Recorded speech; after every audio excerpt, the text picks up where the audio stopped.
Hello, I'm BMillzebub, and welcome to my channel. So I was browsing through YouTube earlier, and what? The hat?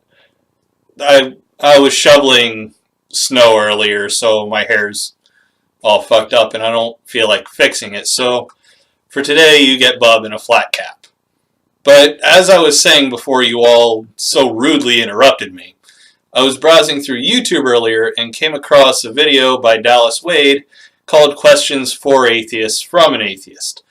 I clicked on it out of curiosity, and by the end of the video decided that I wanted to make a response. So without any further delay, let's get into Dallas's questions.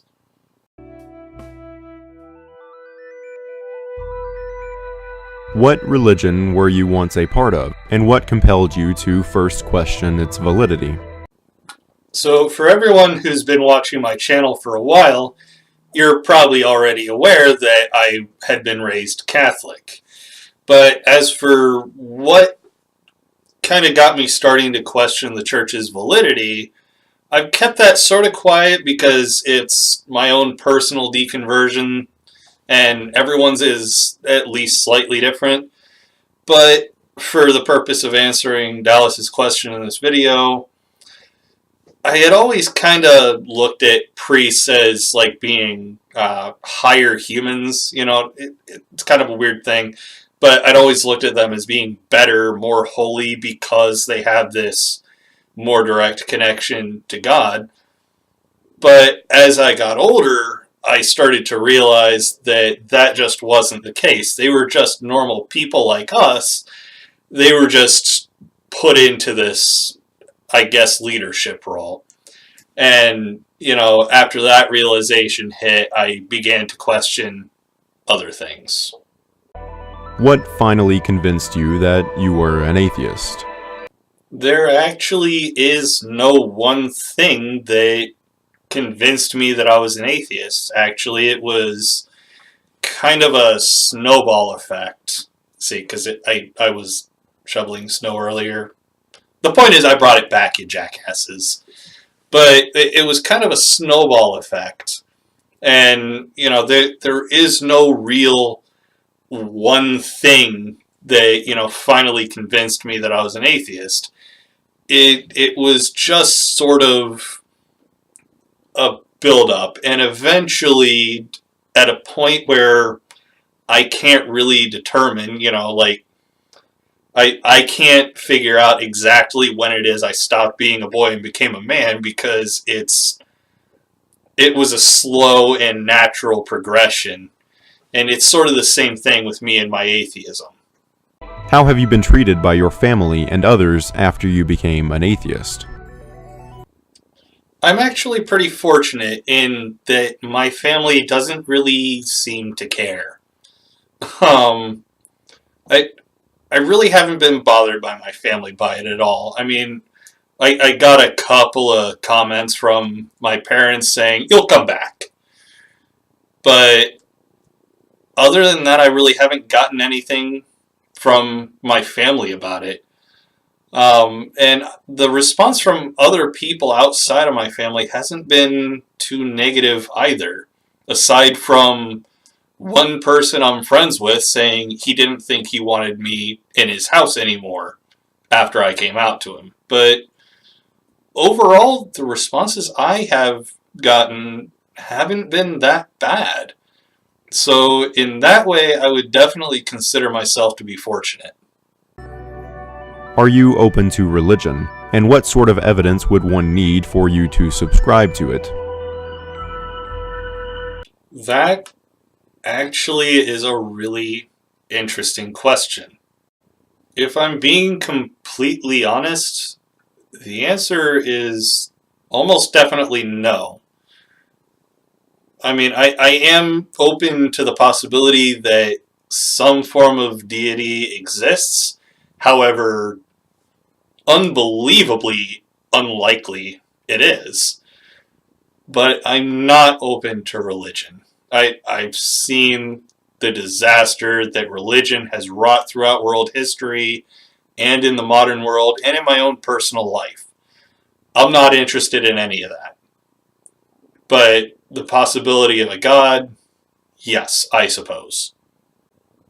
As far as evidence goes, I would almost certainly be unwilling to join a religion. But as far as believing that this God or deity exists, the evidence would have to be able to be demonstrable through the scientific method.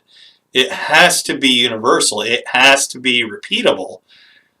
It can't be just, here's a book, believe it. I'm not going to be so simplistic as too many religious people are. It needs to be universally demonstrable. Would you date or marry someone who was religious? Do you have religious friends? I would date or marry someone religious, but they would have to understand a couple of things. One, I will almost certainly never associate with their religion. They can keep it if they want. That doesn't bother me. And if we have kids, they need to understand that the kids are going to see my point of view too, not just theirs. They also need to understand that I will not marry them in a religious setting, because the religious setting will, by necessity, include a lot of religious promises. And I'm personally not fond of lying, so I'm just not going to go there. But as for religious friends, I would say that the majority of my real life friends are religious. Sure, most of my online friends are not, but I come across a atheist community and I make friends in that. Obviously, there's not going to be a whole lot of religious people. So, online, not so much. But in real life, yeah, obviously, it's almost inescapable. What is your favorite religion or mythology, if you have one, and why?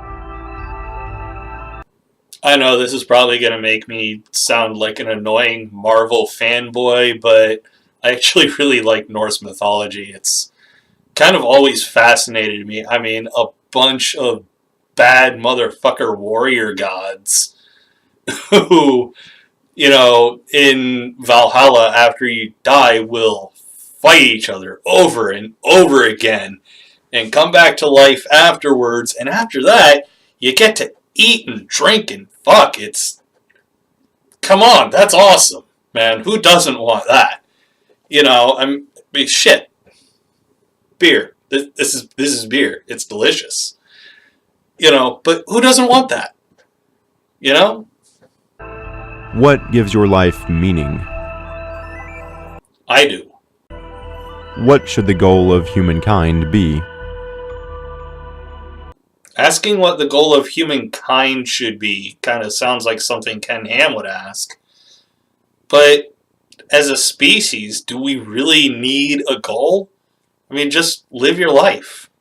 We're all individual people. Just live your life as best you can. Be as good to as many people as you can. Be a dick to as few people as you can pull off.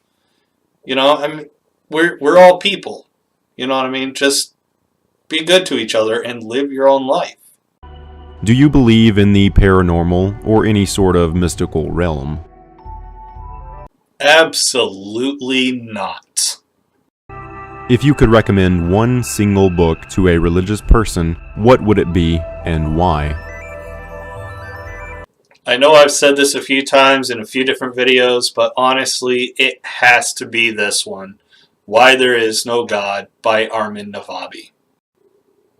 Reason being, it lays out some incredibly simple arguments against some of the most common apologetics used by theists. And it doesn't attack the theist either. It lays out bad arguments that they make. So even if it doesn't dismantle your faith, which I don't actually think is the point of the book, it will at least make you reconsider some of the apologetics you use when you argue against people like me? So those are my answers to Dallas's questions. I'm not going to lie, there were more than 10 in there, but some of them were twofers, so I guess I'll give him a pass on that. You'll notice that I didn't include the beginning of the video or the ending, because in the beginning he just explains why he's asking the questions he does in the video, and the end just tells you to subscribe to his channel. Do, by the way, subscribe to his channel. He makes some really good content. You'll find a link to the original video and his channel in the description box below. So real quickly, before I end this one, I don't have enough money to actually get myself some new equipment, so I've set up a really short Amazon wish list, and any help I could get there would be greatly appreciated. I mean, chances are all I'll be able to do is shout you out in gratitude in my videos, but seriously, any help would be greatly appreciated. But that'll do it for this one. If you enjoyed the video, please leave it a like, subscribe to the channel if you haven't already, and click the notification bell to get notified whenever I upload a new video. Don't forget to follow me on Twitter, linked below, to keep up with all my comings and goings, and join my Discord for a chance to talk to yours truly. Take it easy, everyone, and I'll see you all in the next one.